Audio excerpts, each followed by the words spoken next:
वैभव अलीगढ़ से हमारे साथ जुड़ गए हैं, हम उनका रुख कर लेते हैं। 8 सीटों पर यूपी में मतदान हो रहा है। वैभव, आप वहां पर मौजूद है। खासतौर से अलीगढ़ सीट की बात करें तो बीजेपी ने सतीश कुमार गौतम को उतारा है, तीसरी बार वो मैदान में है। इसके अलावा हितेंद्र कुमार, जिन्हें बंटी उपाध्याय कहते हैं, बीएसपी के वो कैंडिडेट हैं। बृजेंद्र सिंह जो कि सपा से हैं और पूर्व सांसद हैं। वैभव, यहाँ पर मुस्लिम मतदाताओं का एक बहुत अहम फैक्टर रहता है किसी की भी जीत के लिए। आप बताएं यहाँ पे सियासी समीकरण क्या कह रहे हैं और अलीगढ़ सीट पर खास तौर से किस तरह से चुनाव आगे चल रहा है? जिस वक्त हम अलीगढ़ में ही एक पोलिंग स्टेशन पर मौजूद हैं, आपसे कुछ देर पहले इसी पोलिंग स्टेशन पर जो बीजेपी के उम्मीदवार हैं सतीश कुमार गौतम, उन्होंने यहाँ से वोट डाला है।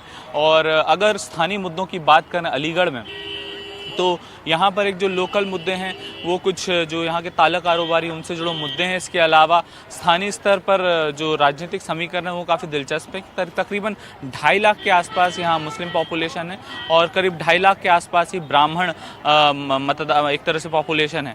और जो सतीश गौतम है वो ब्राह्मण चेहरा है बीजेपी का एक तरह से, और वो लगातार तीसरी बार मैदान में हैं। वो उम्मीद जता रहे हैं कि यहाँ से वो हैट्रिक करेंगे। अब से कुछ देर पहले उनसे हमारी बात हुई, उन्होंने भी जो है भरोसा जताया है और उन्होंने कहा है कि जिन मुद्दों पर एक नेशनल फ्रंट जो बीजेपी मुद्दे बना रही है उन्हीं पर उनका फोकस है। और उनको भी उम्मीद है कि जैसे बीजेपी कहती है 400 पार, हम जब उनसे पूछा कि मार्जिन कितना होगा, कहने लगे कि 4 लाख पार और 400 पार। तो मार्जिन के लिए उन्होंने कहा कि 400 पार।